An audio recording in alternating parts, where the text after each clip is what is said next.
thank you to the organisers for the invitation to speak. So what I'm going to do in the next 15 minutes is really try and focus on these two questions. Why do we need better vaccines in preparation for the next pandemic? And why don't we have them already? Why can't we develop them more quickly? And I'm going to highlight some of the aspects of my work to sort of make these points. So, I think we all agree that the deployment of the COVID vaccines really was a turning point in the pandemic and made a huge difference in terms of being able to get out of lockdowns and so on. But as we use those vaccines more, the clear shortcomings of those started to emerge. And one of them was the fact that although these vaccines were very effective at preventing people ending up in hospital or dying, they had a much less powerful impact on infection itself. So people still got milder infections and in turn transmission of the virus. And so what we saw was that the pandemic continued to spread and that we were unable to stop it completely. And this led to really quite complex questions, some of which were discussed in public fora, for example, in this particular news story here, where the utility of the vaccines was questioned, both at the sort of policy level, but all of you will have recognized that, people complained that they were still getting infected despite the fact they'd been vaccinated. And I think it obviously would have been much simpler if the vaccines had been able to block transmission. These more nuanced conversations were then translated on social media and so on with misinformation to really fuel vaccine hesitancy. So we shouldn't really be surprised by that. We have decades of experience with influenza vaccine, and influenza vaccine similarly mainly protects against severe disease and has a lesser impact on mild infection and asymptomatic infection and transmission. And you can see from these annual data that even in the best of years, the efficacy and effectiveness of influenza vaccine is only about 60%, so it's only modestly effective. And where the vaccine doesn't well match the prevailing strains, you can have basically no vaccine efficacy at all. And so this is what we also saw with SARS-CoV-2, that as the newer variants emerged, and particularly Omicron, which was quite distant from the original Wuhan strain, that the protection afforded by vaccination alone really fell to basically zero. But these studies also gave us some clues as to how to potentially make better vaccines for the future. And in particular, I'll draw you to this column where 3 doses of vaccine plus a previous infection gives enhanced protection even better than 3 doses of vaccine alone. But obviously, you don't want to expose people to the risks of infection. So how do we build these potential benefits into next generation vaccine? So I would argue that the characteristic which particularly distinguishes immunity after infection from the immunity generated after an injected vaccine is where that immunity is generated. So here are some viruses, and they're floating on the air. They get breathed in, and they will land either in the upper respiratory tract or the lower respiratory tract. And the respiratory tract is lined by a very complex organ, essentially, which involves epithelial cells, which are the target of these viruses. So the viruses go towards these epithelial cells with the cilia, the tufts, but also lots of immune cells, which you can see sort of listed out here. And the injected vaccines really are very good at inducing very high levels of circulating antibodies, which do move from the blood and cross over into this space where the vaccine might be. But infection also induces all of these other types of white cells, immune cells, which can act to potentially more powerfully prevent infection at the point that the virus comes in and is in relatively small amounts. So why don't we have vaccines that reliably block transmission? I think there are a few key reasons. So the first thing is that we don't actually know that much about immunity in the nose and lungs of people. We have huge amounts of understanding of what happens in animals and experimental models in that way, but we really don't understand what in the nose and lungs of people correlates with protection. And in particular, we need to find immune markers that predict contagiousness, not just protection itself, because really what we're trying to do is prevent people from spreading the virus onto other people. These may be quite long-term goals because there are lots of challenges about the immune system in the nose and the lung that we can discuss in the questions if you like. But we do also have vaccine candidates which could have potential to transmit to influence transmission reduction. But we need much better, quicker ways of bringing these into the clinic. So these sorts of issues have been thought about for a long time, and controlled human infection, which is also known as human challenge, has been a way to try and address some of these issues. So controlled human infection involves the deliberate inoculation of volunteers with defined pathogens in controlled settings. And the UK has a long and world-leading history in this type of research. So in the field of respiratory viruses, this really started at the Common Cold Research Unit in Salisbury in the mid-part of the 20th century.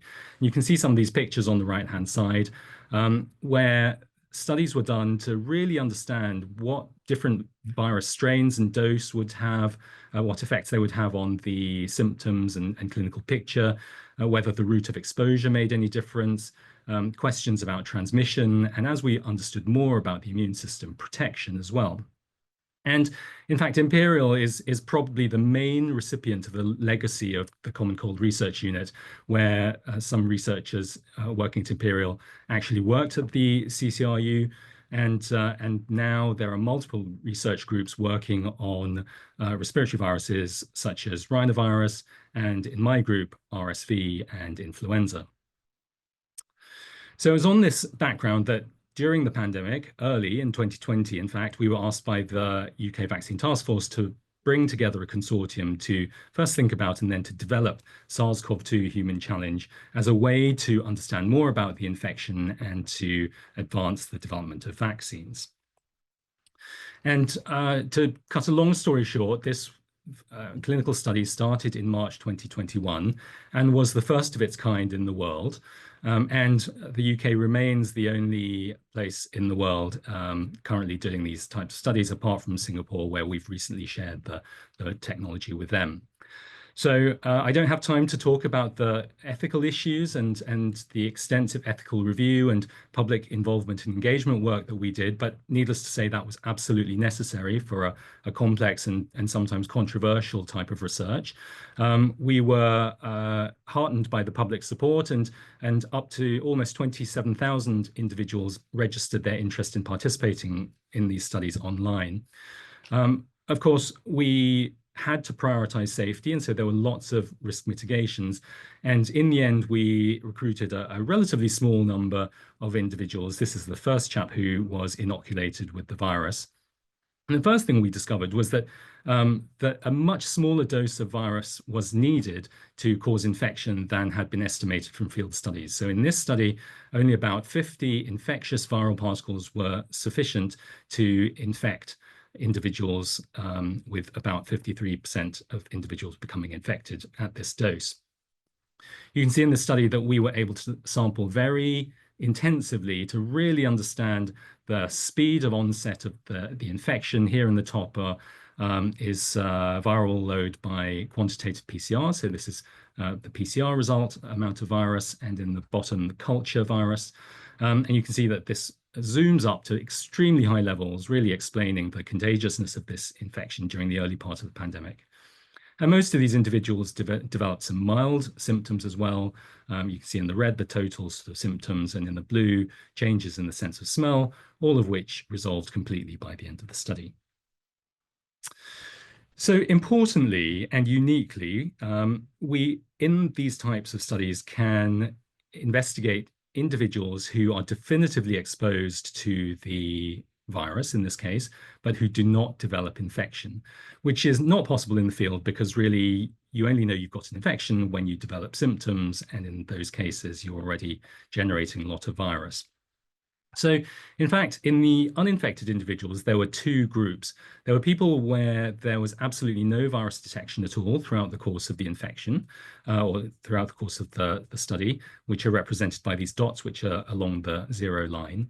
And then there were some people who had these individual low-level viral load blips, which we hypothesized was actually representative of the virus and the immune system fighting against each other, with the virus sometimes occasionally winning, but then the immune system, particularly in the nose and throat, suppressing that. So to look at that, we have been able to harness really the most cutting edge, high sensitivity approaches. And this is just a representation of some single cell RNA sequencing data, which means that each of these dots represents a cell. And they're labeled with different colors because we can tell from the genes that are turned on and off in that cell what type of cell they are. Also, where they sit in this 2D map is determined by the totality of the genes which are turned on and off in that cell. And so you can see that we can detect the cells, we can follow the cells over the course of the infection, and we can see what genes are being turned on and off in those cells. So intriguingly, what we found was that people who developed symptomatic infection in the bottom plot here, they had really no cellular response in their nose at the early point in the infection. But then by around day 10, they had lots of different kinds of immune cells coming into their nose and throat, which you can see represented by these red dots, which are big and red, showing that lots of these different kinds of immune cells are coming in at this day 10 time point. In contrast, people who had those viral load blips had a very rapid, within 24 hours, cellular response, again, comprising lots of different kinds of immune cells. And even more interestingly, people who completely had no evidence of infection, so they managed to fight off the infection completely, also had a response at that 24-hour time point.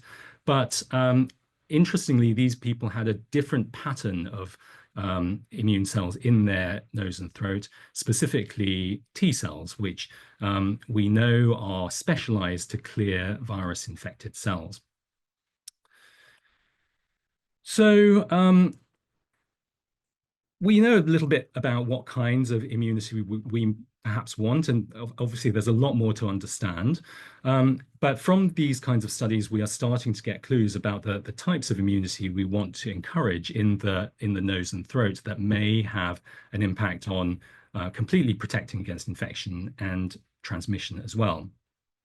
But in the meantime, how are we going to sort of progress? You know, we can't wait for those more advanced vaccines to be developed. And in fact, there are quite a number of nasal inhaled vaccine candidates already in existence, which have been shown through clinical trials to be safe and well tolerated. And here I've just shown a summary of the different kinds of vaccine technologies which are being employed for these types of so-called mucosal vaccines, so to be delivered to the nose or to be inhaled. So most commonly, the vaccine candidates available are based on these viral vectors. So essentially, they are made from viruses which cause mild or no infection in themselves, and then a bit of the virus of interest, so in our case, the spike protein from SARS-CoV-2, is inserted into this vaccine, and then this virus is sprayed in the nose or inhaled and causes a very limited sort of infection of the cells and then triggers the immune system.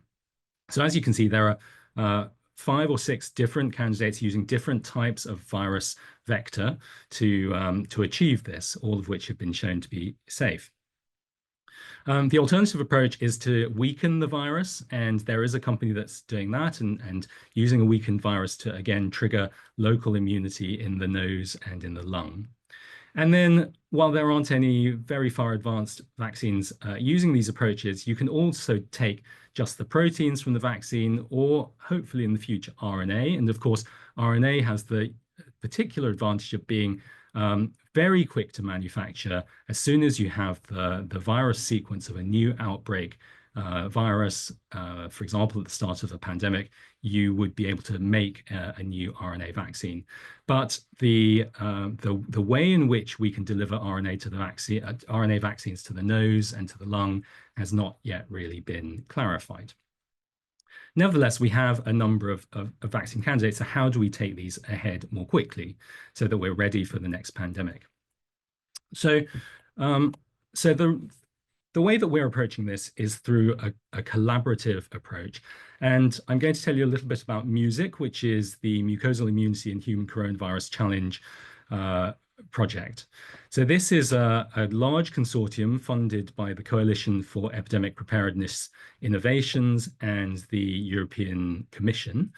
And the aim of this is to develop and build capacity for controlled human infection studies, specifically for the aim of advancing transmission blocking coronavirus vaccines, but with generalizable findings to other respiratory viruses, particularly for influenza, which of course is the other major high-risk pandemic pathogen.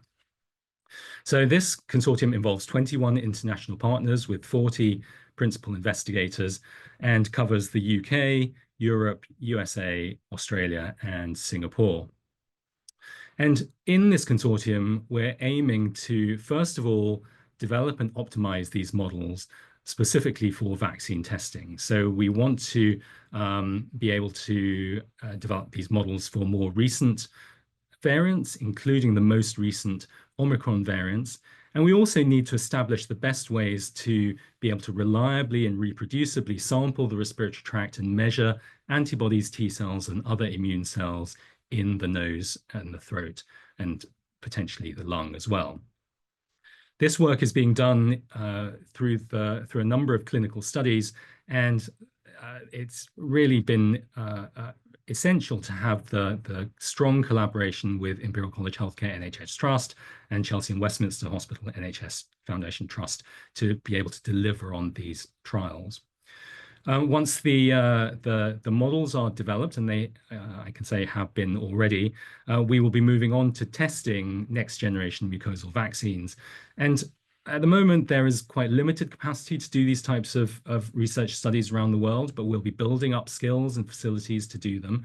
And ultimately, we will be aiming to identify the best vaccine technologies and platforms for transmission reduction and blockade in preparation for the next pandemic. And throughout all of this, we'll be using the most advanced techniques to try and understand what aspects of the immune system is associated with reduction in transmission. So to summarize then, I am hoping through what I've shown you that we believe that we can shift the paradigm for generating next generation vaccines. But we really need to invest in these types of experimental medicine studies to get really detailed understanding of why some people are better protected from infection than others. And that will allow us to rationally select and design transmission reducing vaccines. In the meantime, though, we're not sitting on our hands, and we need to be able to more rapidly test the existing vaccine candidates, which it's fair to say that with the vaccine funding environment at the moment, particularly things that have happened this year, is in real peril. And I think we are really fortunate to be able to collaborate very widely in order to deliver on this still. And finally, I hope that we will be able to learn from both the successes and failures of this research during this inter-pandemic period so that we identify what technology is going to be best for a transmission blocking vaccine so that it's ready to be adapted when a new pandemic virus emerges. So with that, I'd just like to thank my group, all of the collaborators who contributed to this work, our funders, and of course, the volunteers and clinical staff. Thank you.